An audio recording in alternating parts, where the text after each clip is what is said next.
আসসালামু আলাইকুম প্রিয় নবম শ্রেণীর শিক্ষার্থীরা, আশা করি তোমরা ভালোই আছো। নতুন আরেকটি টিউটোরিয়ালে তোমাদেরকে স্বাগতম। আজকের আলোচনার বিষয় হচ্ছে পঞ্চম অধ্যায়ের অনুশীলনীর একটি অঙ্ক, যা ৮ নাম্বার। দেখো, তোমাদের বলছে এই 3x² - 2x - 1 = 0 সমীকরণটিকে সূত্রের সাহায্যে সমাধান করো। আগে আমরা সূত্রের সাহায্যে সমাধান করব। এই অংশটা তোমরা বুঝতেই পারছো, সূত্রের সাহায্যে সমাধান করব। আবার সমীকরণটিকে লেখচিত্রের সাহায্যে সমাধান করা। লেগসিটা যা তোমরা ক্লাস 8 এ করেছো, তাছাড়া আমাদের আগের অঙ্কগুলোতেও দিয়ে দেওয়া আছে, তোমাদের এই অধ্যায় শুরুতে দিয়ে দেওয়া আছে। উভয় পদ্ধতিতে একই সমাধান পাওয়া যায়, তার একটি বৈধ বা ভ্যালিড সলিউশন নির্ণয় করা। তাহলে দেখো, আমরা প্রথমে যে সমীকরণটি দেওয়া আছে, আমরা জানি সমীকরণের সমাধান হচ্ছে এক্স, দ্বিঘাত সমীকরণের সমাধান হচ্ছে এক্স ইকুয়াল আমার a minus B plus minus a root over ab² minus 4ac/2। তো এখন যে সমীকরণটা আমরা নির্ণয় করব, এই সমীকরণটাকে আমরা আদর্শ সমীকরণের সাথে তুলনা করব। আদর্শ সমীকরণ হচ্ছে ax² plus abx plus c equal 0। এই যে সমীকরণটা, এই সমীকরণের সমাধান হচ্ছে এটা x ইকুয়াল। তাই দেখো, আমার এখানে দিয়ে দেওয়া আছে আমি ax² plus abx plus c equal 0 এর সাথে আমরা মিলিয়ে আমরা ওই সমীকরণটা লিখবো যেটা দেওয়া আছে। দেওয়া আছে ধরো 3x² মাইনাস 2x মাইনাস 1। এখানে দেখো, তোমাদের বোঝার সুবিধার্থে এই দুইটা আমি জাস্ট ক্লিয়ার করতেছি, তোমাদের বোঝার সুবিধার্থে, যেন তোমরা কোনো স্পষ্ট না হও। দেখো, এই সমীকরণটিকে আমরা এই আদর্শ সমীকরণ বা এর সাথে তুলনা করব। তুলনা করে আমরা এর মান, দেখো এর মান ইকুয়াল টু পেলাম এখানে 3, এর মান হচ্ছে 3। দেখো বি এর মান হচ্ছে -2, দেখো বি এর মান -2, এদিকে বি এর মান -2 এবং সি এর মান দেখো -1 -1। অর্থাৎ এইটার সাথে এটা প্রত্যেকটা কম্পেয়ার করব। এই যেটা দেওয়া আছে প্রত্যেকটার সাথে প্রত্যেকটা কম্পেয়ার করব, কোনটা এই কোনটা বি কোনটা। আশা করি বুঝতে পারছো কিভাবে এর মান, বি এর মান, সি এর মান আমরা লিখলাম। এবার আমাদের কাজ হচ্ছে এই সমীকরণে মানটা বসাও, কারণ আমার সমাধান x equal to a minus B plus minus root over b² minus এই 4ac। এখন আমরা এটা মান বসিয়ে সমাধান করে দেখাবো, এবং এটা একটি সহজ অঙ্ক, তার সমাধান। দেখো, এই এখানে আমরা এই যে মাইনাসের বি এর মান বসেছি -2, আগে ছিল -2। আশা করি বুঝতে পারছো। এই প্লাস মাইনাস এই রুট ওভার বি এর মান হচ্ছে -2 হোল স্কোয়ার, এই -4 এর মান 3, সি এর মান হচ্ছে 1, আর 2 ইন্টু এ এর মান 3 বসা। আশা করি এই বেশি সবগুলোর মান আমি এখানে কারেক্ট ভাবে বসাতে পেরেছি, তোমরা এটা বুঝতেই পেরেছো। এবার দেখো এক্স ইকুয়াল টু এই মাইনাস মাইনাসে প্লাস 2, এই প্লাস এখানে দেখো এই রুট ওভার এই 2 স্কোয়ার মানে হচ্ছে 4, এই মাইনাস মাইনাস হয় প্লাস, এটা 3 4 হচ্ছে 12, এখানে থাকতেছে 6। আশা করি এতটুকু তোমরা ক্লিয়ারলি বুঝছো। বা এখানে এক্স ইকুয়াল টু লিখতে পারি এই 2 প্লাস মাইনাস রুট ওভার এই 4 আর 12 করলে হয় 16, এই 16 মানে হচ্ছে 4। তাহলে ক্যালকুলেশন যদি করি, তাহলে দেখো এতটুকু পর্যন্ত আমরা আশা করি সবাই বুঝছো। এবার এই সমীকরণটাতে এক্স এর মান কিন্তু প্লাস মাইনাস দুইটা আছে। সমীকরণ মূল, অর্থাৎ প্রথমটা নিয়েছি যখন পজিটিভ, অর্থাৎ এখানে দিবা যখন যখন আমার এক্স ধনাত্মক। দেখো, যখন ধনাত্মক হয় এই এক্স সমাধান, যেহেতু দুটি এক্স বসালাম, 2 প্লাস 4/6 ক্যালকুলেশন করলে 6 6 কাটলে হয় 1। আবার এটাতে দিছি যখন এক্স আমার ঋণাত্মক, ঋণাত্মক মাইনি মাইনাস। দেখো, ঋণাত্মক বসালে x2 রয়ে গেল, x এই প্লাস এখানে -4, কারণ একটা দিল প্লাস একটা মাইনাস, -4 ক্যালকুলেশন করলে -2 কাটলে হচ্ছে কত, -1/3। আশা করি তোমরা বুঝতেই পারছো, এটা হচ্ছে -1/3। এটা নিয়ে কারো কোনো প্রবলেম নেই। তাহলে আমার সমাধান x এর মান হচ্ছে 1 আর x2 এর মান হচ্ছে -1।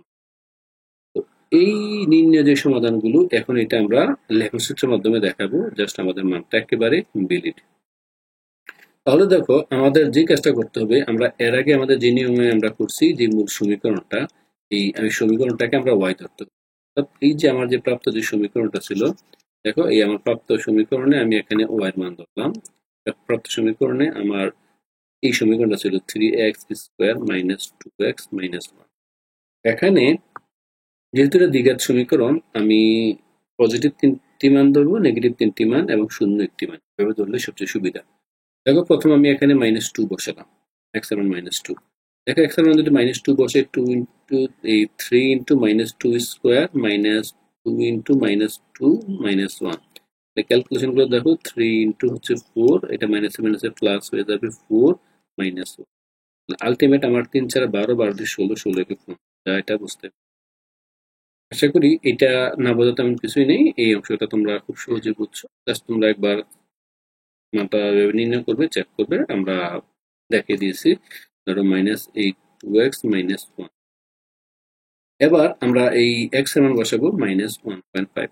তাহলে এই 3 ইন্টু এই 1.5 স্কোয়ার -2 ইন্টু 1.5 -1, 1.5 তিনবার তোমরা যদি গুণ করো, তাহলে দেখো এই 1.5 গুণন এই 1, আমরা দেড় জানি এটা হচ্ছে 3, এটার সাথে আরো গুণ করলে এটা লক্ষ্য করো এই 3, তাহলে আমার এটা হচ্ছে 3 3 হচ্ছে 9, তারপর মাইনাস এই দেখো এটা হচ্ছে আমার এই 1.5 যদি দুইবার গুণ করি, এখানে বিষয়টা দেখো শিক্ষার্থীরা আরেকটু ক্লিয়ার ভাবে দেখো। আমরা এখানে কোশ্চেন একটু তোমাদেরকে সলভ করে দেখাচ্ছি তোমাদের সুবিধার্থে, যেহেতু দশমিক তোমাদের একটু প্রবলেম হতেই পারে। এই দেখো এটা হচ্ছে আমি এখানে এই 1.5, দেখো এখানে হচ্ছে এই তোমার এই 1.5 আর 1.5 তোমরা যদি গুণ করো, এটা হবে আমার 2.25। কিভাবে 5 5 আর 25 ক্যালকুলেশন হয়, তাহলে 3 ইন্টু আমার 2.25। আশা করি তোমরা বুঝতেই পারছো। এটা যদি আমি ক্যালকুলেশন করি, এটা হয় এই 6.75। তারপর এটা যেহেতু ছিল মাইনাস, এটা ছিল মাইনাস, তাহলে মাইনাস মাইনাসের প্লাস কত, এই 2 এটা হবে 3 এই -1। এই 2 থেকে এখানে থাকতেছে 3 থেকে এগারে থাকতেছে 2, আলটিমেট আমার কত হচ্ছে 8.75। যা দেখো 8.75। আশা করি এই দেখো এই 1.5 বসালে আমার এটা হয় কত 8.75। জাস্ট আমরা একটা ক্যালকুলেশন করে দেখালাম। আশা করি এটাও বুঝছো। এবার আমাদের কাজ থাকবে আমরা মান -1 দিয়ে চেক করব। আসলে -1 দিয়ে চেক করার পর যদি কারো কোনো না বোঝো, এক্ষেত্রে অবশ্যই জানাবে। আমরা চেষ্টা করবো সর্বোচ্চভাবে তোমাদেরকে খুব সহজে অঙ্কগুলো সলভ করাতে। তাহলে এখন দেখো আমি যদি -1 বসাই, -1 স্কোয়ার 2 ইন্টু -1 -1, ক্যালকুলেশন করলে 3 ইন্টু 1 এই মাইনাসে মাইনাসে প্লাস, এখানে থাকতেছে 2 -1, এটা হচ্ছে 5 -1 ইকুয়াল টু এখানে 4। দেখো 4 -1 এর জন্য 4। এবার মান বসাবো 0.5, দেখো 0.5 সেম বসাবা, বসাবে 0.75 হবে। আর দেখাচ্ছি এবার আমি একটু ভগ্নাংশটা দেখাচ্ছি। আমরা এই -1/3 ধরে নেই, জাস্ট কয়েকটা ছোট ছোট মান দাঁড়াবো। আবার বসাইছি মাইনাস এই 1/3, এই 3 ইন্টু 1/3 স্কোয়ার মাইনাস এই 2 ইন্টু এই মাইনাস এই 1/3 এই -1। ক্যালকুলেশন করলে দেখো এই 3 থাকতেছে, এখানে থাকতেছে 1/9। তাহলে বুঝতেই পারছো এই মাইনাস আর যদি মাইনাস প্লাস এই 2/3 -1, এখান থেকে ক্যালকুলেশন করলে মানটা হয় 0.75। এবার এই 1 বসাও, 1 বসালে তো বুঝতেই পারছো 1 বসাইলে হয় এখানে 3, আর এখানে ধরো 1 বসালে হয় 2, মাইনাস আলটিমেট 0 হয়ে যাচ্ছে। 1 বসালে 0 হয়, সরি এটা -1 বসালে এই মানটা টোটালি হয়ে যায় 1/3। এটা 2 2 যদি এখানে ক্যালকুলেশন যদি করো, তাহলে এই মানটা হবে, এটা হবে 0, এটা হবে, এটাও 0 হয়। এবার 2 বসিয়ে দেখো, এখানে 3 ইন্টু 2 স্কোয়ার মানে হচ্ছে 4 -2 ইন্টু, তারপর আমি এখানে আবার এই এখানে 2 বসাও, -1 যদি ক্যালকুলেশন করো 3 4 12 -8 -1, 12 থেকে লক্ষ্য করো 4, তাহলে এই 12 -5, 4 একে 5, আলটিমেটলি হচ্ছে কত 7। দেখো 7 আর 2.5 বসালে সিমিলারলি এই 12.75 হয়। আশা করি এই অংশটা বুঝছো। এখন তোমাদের কাজ থাকবে তোমরা ক্যালকুলেটর দিয়ে বসে বসে এগুলোকে পর্যায়ক্রমে মানগুলো বেশ নির্ণয় করা। যদি কোনো কিছু সাদৃশ্য বা বৈসাদৃশ্য বা কোনো কিছু পরিলক্ষিত হয়, তাহলে তোমরা জানাবে বা কমেন্টস করবে, তোমরা সবগুলো অঙ্ক সমাধান করে চেক করে ফেলবে। যদি কোনো বিষয়ে প্রবলেম বা মনে হয় প্রবলেম, সেই ক্ষেত্রে তোমরা কমেন্টস করে জানাবে। এখন আমরা যে মানগুলো পেয়েছি এই মানগুলো দিয়ে আমরা এই গ্রাফ পেপারে বসাবো। দেখো এই গ্রাফ পেপারে প্রথম যে মানটা পাইছি এক্স এর মান হচ্ছে এখানে -2, এই দেখো -2 আর এটা হচ্ছে 7। এই যে অক্ষরটা বোঝার সুবিধার্থে আমি লাল কালি দেখাচ্ছি যেন তোমরা বুঝো এটা এক্স অক্ষ, আর এই যে মানটা এটা হচ্ছে আমার এই ওয়াই।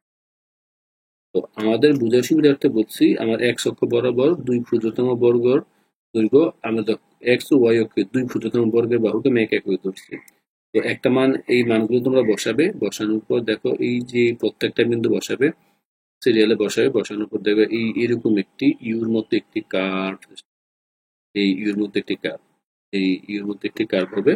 তোমরা আশা করি এটা মানগুলো বসালে তোমরা সহজে দেখতে পারবে। এই কার্ভ বসানোর পর যেটা হবে, এই সমীকরণটা জাস্ট এমন হবে। তো এখন থেকে তোমরা সমাধান নির্ণয় করবা যে এই লেখচিত্রতে আমাদের এই এক্স অক্ষকে আমাদের কোন বিন্দুতে সেট করছে। দেখো এক্স অক্ষকে আমাদের এই একটা হচ্ছে আমার এই বিন্দুতে সেট করছে, এটা হচ্ছে আমার -1/30, আর একটা হচ্ছে কত এখানে 1। তো এক্স এর যে অক্ষে সেট করছে, তাহলে এক্স এর মান হচ্ছে, আমি একটা যদি এখান থেকে নির্ণয় করি, দেখো এখানে এক্স অক্ষের মান হচ্ছে 1, আমরা এই 1 একটা সমাধান, আর একটা হচ্ছে যেহেতু এক্স অক্ষকে -1/3 এই এই পাশে, এটা হচ্ছে -1/3, তাহলে এই দুইটাই আমার সমাধান। এক্স অক্ষে যে বিন্দু ছেদ করছে এটাই সমাধান। অর্থাৎ উভয় পদ্ধতিতে আমরা দেখলাম এক্স এর মান হবে দুটি। সেটা তোমরা বুঝতেই পারছো, যদি ওয়াই অক্ষ বলতো তাহলে ওয়াই কে যে বিন্দু সেট করছে আমরা ওইটা লিখতাম। তো ওয়াই কে এখানে সেট করছে, ওয়াই এর মান আমরা চাই নাই, চাইছে এক্স এর মান, এক্স এর মান এখান থেকে সহজে নির্ণয় করতে পারলাম। আশা করি তোমরা এটা বুঝতেই পারছো, এটা নিয়ে কারো কোনো প্রবলেম নেই। আজকে এই পর্যন্তই, কার প্রবলেম হলে ভিডিওটি বেশ কয়েকবার দেখবে। আল্লাহ হাফেজ।